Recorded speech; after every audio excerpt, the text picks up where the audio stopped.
Jesus was God long before Constantine, and here's the proof. If you've ever heard the claim that Jesus didn't become God until Constantine, or that the church voted on his divinity at the Council of Nicaea, or maybe that Christianity was invented as a political weapon in the 4th century, then what you've heard is not history. It's all a modern myth. And the moment you look at the actual evidence, it all collapses. Because if Constantine invented Christianity, then someone needs to explain the historical records of the many Christians who died calling Jesus God. And for more than 200 years before Constantine was even born. So let's walk through the receipts. Not opinions, not internet folklore, but scripture, early Christian writings, archaeology, and manuscript evidence that all point to one consistent reality. Jesus was worshiped as God. Christians were already gathering on Sunday for worship. And the Bible, what was being recognized as scripture, was long before Constantine ever made Christianity legal.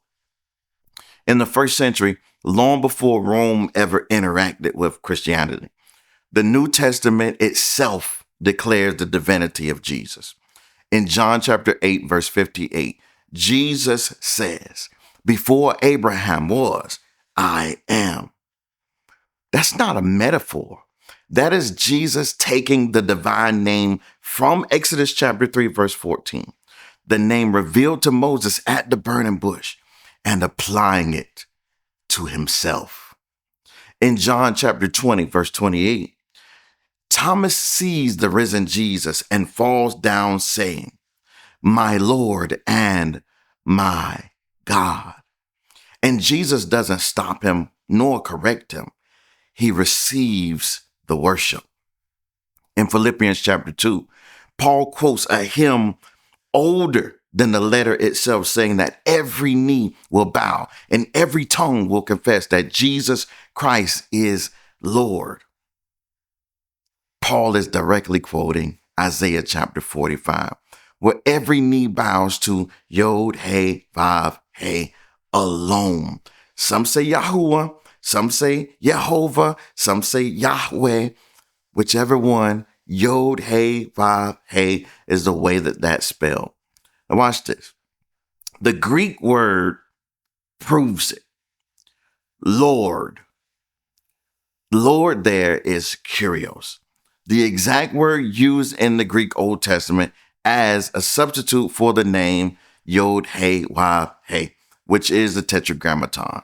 In English, Lord, it sounds like a title, but to the earliest Christians, Kurios, meant Jesus bears the divine name.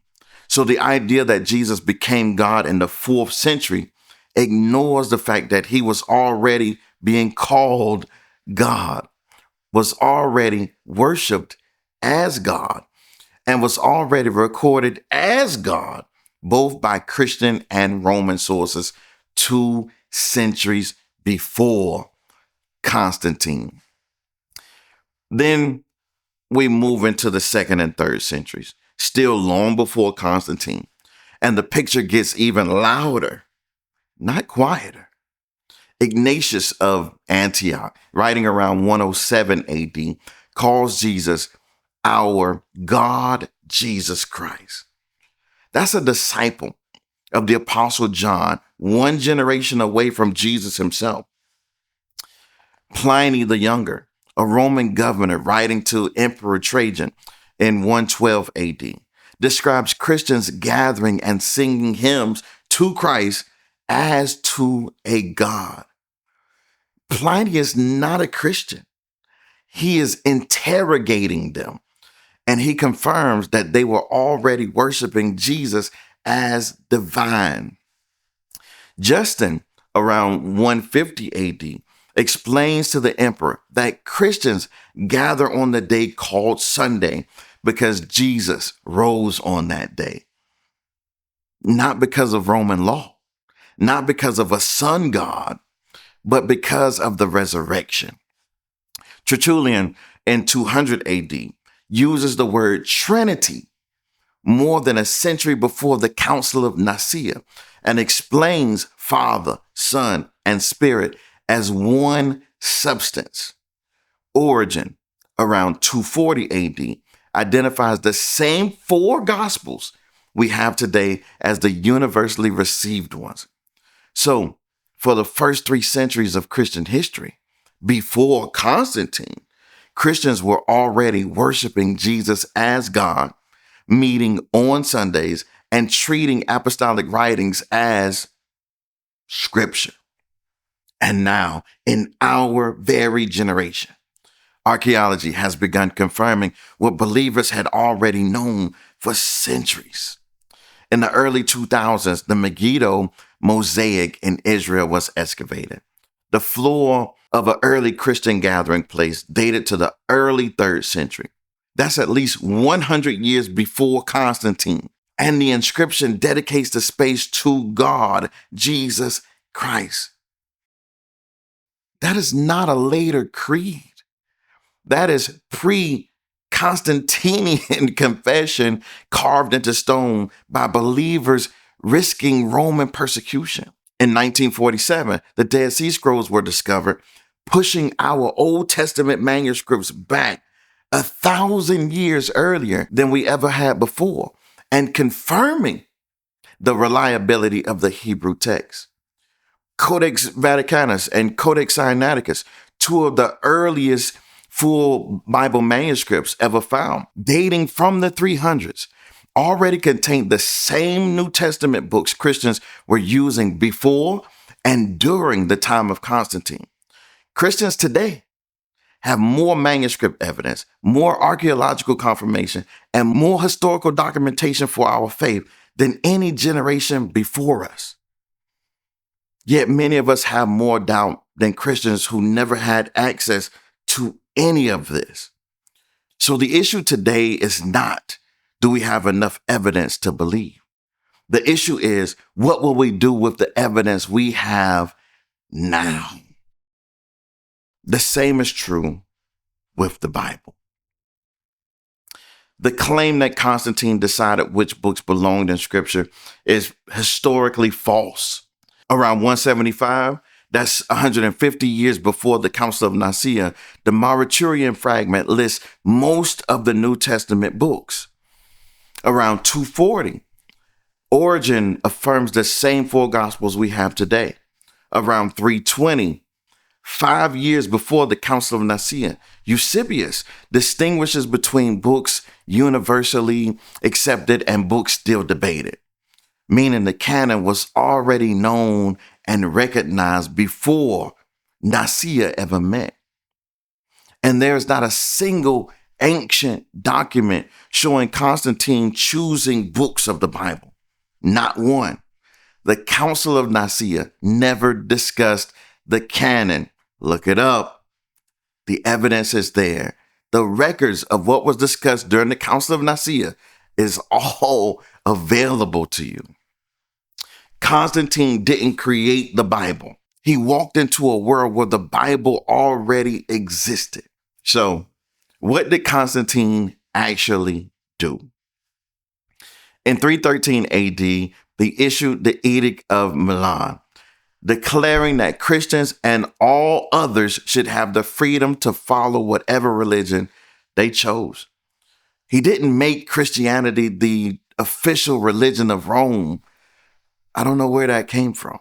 That actually happened 67 years later in 380 AD under Emperor Theodosius I through the Edict of Thessalonica, which declared Nicene Christianity the empire's only authorized faith. Constantine died in 337 AD. He didn't invent Christian doctrine. He didn't make Jesus divine. He didn't create the Trinity. He didn't change the day of worship. He didn't choose the books of the Bible. He moved Christianity from illegal to legal. He decriminalized it. Nothing more, nothing less. Constantine didn't start the story. He stepped into one already 300 years in motion. And if this matters to you, if the original meaning of Jesus is Lord matters to you, then my book, The Name Above All Names, is the perfect next step. Because when the earliest believers said Jesus is Lord, they weren't giving him a position. They were giving him the divine name. The word Kurious was used as the Greek stand-in for YHWH, what many would say Yahuwah or Yahweh or Yehovah, Jehovah. The earliest Christians knew exactly what they were saying when they applied it to Jesus. The name above all names walks directly into the Hebrew, the Greek, the manuscript evidence, and the theology behind God's name. It shows how the name becomes the foundation of the New Testament faith and confession. The link, I'll leave it in the description. Here's the timeline. First century, Jesus, the apostles, and the New Testament writings. Second century, Christians already worship Jesus as God and meet on Sunday. Third century, Christians are dying for the confession, Jesus is God, and carving it in stone. And in the fourth century, Constantine legalizes what already existed. The myth only survives if you erase the first 3 centuries of history. So if the Bible calls Jesus God, and the earliest Christians called Jesus God, and the Roman officials confirm they worshiped him as God, and archaeology carves to God, Jesus Christ, into the floor of a 3rd century church, then the question is no longer, was Jesus God before Constantine? The real question is, will we confess what they confessed, that Jesus Christ is Lord, the name above all names? To go deeper into that name and why every tongue will one day confess it, get my book, The Name Above All Names, using the link in the description. And then watch the next video where we examine how the Bible existed long before the King James Version and why that matters more than most Christians realize.